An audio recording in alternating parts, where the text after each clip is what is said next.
Hello and welcome to the Lever Report, a weekly video newsletter for human-centric leaders to navigate the week ahead. I'm Drew Fortin, here with your latest update for the week starting Monday, August 4th, 2025. The markets ended the week shaken due to a weak jobs report and the Fed's hold decision on interest rates. McKinsey views AI as an existential threat to the consulting industry. New research from Burning Glass explains why entry-level jobs have all but evaporated, and a new report shows how simply providing autonomy isn't enough to empower your employees to take action. Here's the news to start your week. Last week, the Dow, the S&P 500, and Nasdaq all experienced losses, a direct reaction to disappointing job growth figures and the impending tariffs from President Trump set to take effect this month. The Bureau of Labor Statistics reported that the U.S. added only 73,000 jobs in July, with substantial downward revisions to prior months, indicating a job market that's been slowing significantly, marking the slowest pace since 2020. This comes along a 7-year high in long-term unemployment, excluding pandemic figures, affecting 1.8 million jobless individuals and a noticeable pessimism among job seekers. The Federal Reserve, meanwhile, held its benchmark interest rate steady between 4.25 and 4.5%, opting for a wait-and-see approach as policymakers assess the broader impact of these new tariffs. Now, this confluence of factors signals a need for strategic agility. The weakening labor market, coupled with the potential for increased costs due to tariffs, means a renewed focus on workforce efficiency and talent retention is critical. Companies should proactively analyze their supply chains for tariff exposure and consider how potential price increases might impact their ability to attract and retain talent in a less dynamic job market. Investing in upskilling and reskilling current employees can provide a buffer against potential hiring challenges and ensure your workforce has the adaptability needed to navigate the economic uncertainties. Also, in an environment where wage growth for job switchers is no longer significantly outperforming those who stay, focusing on internal mobility and career development can be a powerful lever for retaining valuable employees and future-proofing your talent strategy. Last week, the Wall Street Journal published an article on how AI is coming for the consulting industry and quotes McKinsey executives saying AI is existential.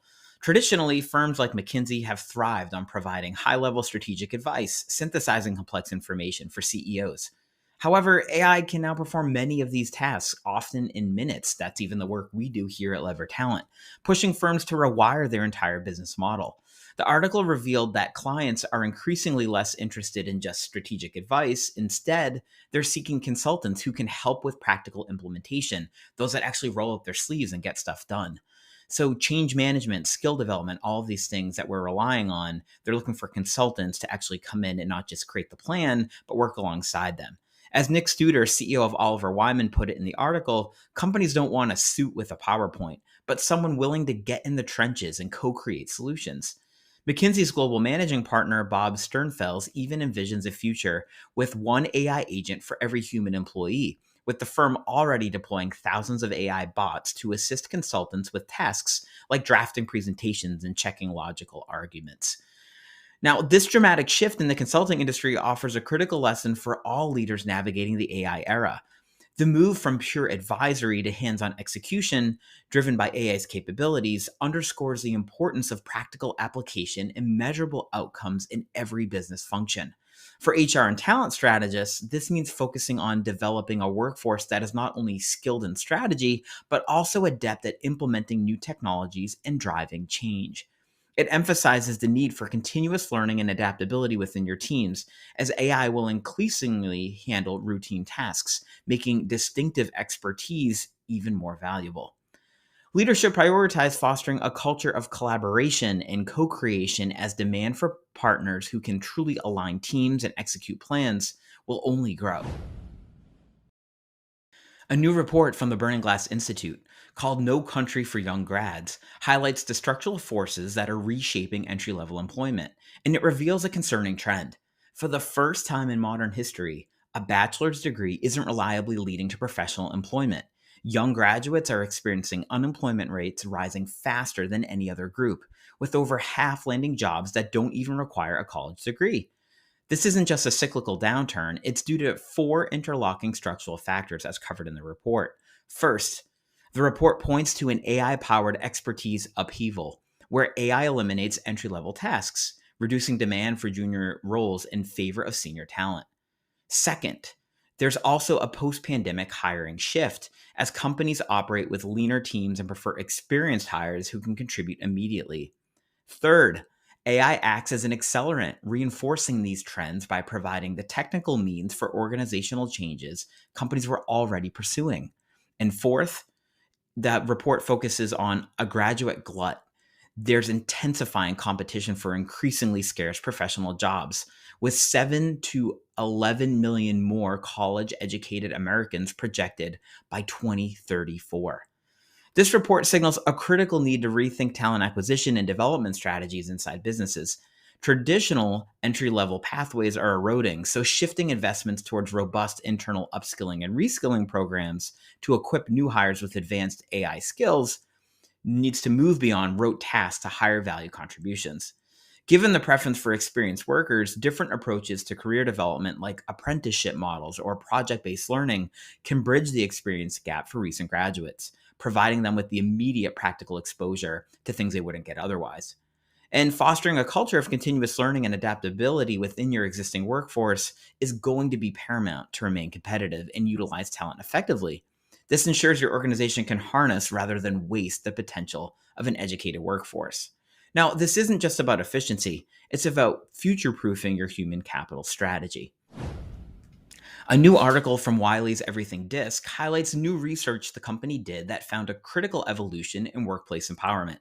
The research, based on a survey of 1,500 individuals, reveals that 77% of respondents feel empowered in their current roles, a significant shift driven by trust, flexibility, communication, and supportive leadership rather than just tenure. Interestingly, over half of these empowered individuals have been with their current manager for 2 years or less, challenging the traditional belief that empowerment is solely a product of long-term relationships. The study also found that remote employees report significantly higher levels of empowerment, with 54%, compared to their office-based counterparts at 48%, emphasizing the role of autonomy in fostering empowerment. What I think is the most fascinating find is that the report found that well over a third, or 42%, of employees who feel empowered don't act on it, indicating a gap between feeling empowered and actually taking initiative. Simply granting autonomy isn't enough. Leaders must ensure clarity in expectations, goals, and decision-making boundaries. Without it, team members may be viewed as slow to act, or what the report calls the latent leader gap. The report suggests leaders should focus on providing meaningful authority. That's the power to make decisions, not just complete tasks, as employees with this authority are 2.8 times more likely to take initiative. Also, the work mode matters. Flexible work models like remote and hybrid setups naturally foster the autonomy that drives empowerment and can improve culture in the bottom line. Ultimately, fostering genuine empowerment means clearly defining roles, communicating goals, and trusting employees with real influence to transform potential into impact. No one thing empowers employees to act. It takes deliberate, focused, and persistent action from the top down to make it happen. So counterintuitively, empowering others to act takes action. And that's your Lever Report. Check the show notes for any articles or research we covered today. And if you're enjoying this content, please show your support by liking this video and subscribing to our channel. Also, ask questions or share your thoughts in the comments section. We'd love to hear from you. I hope you have a productive week. We're taking a break from the show for a summer break over the next couple weeks, so we'll see you back here soon. Bye.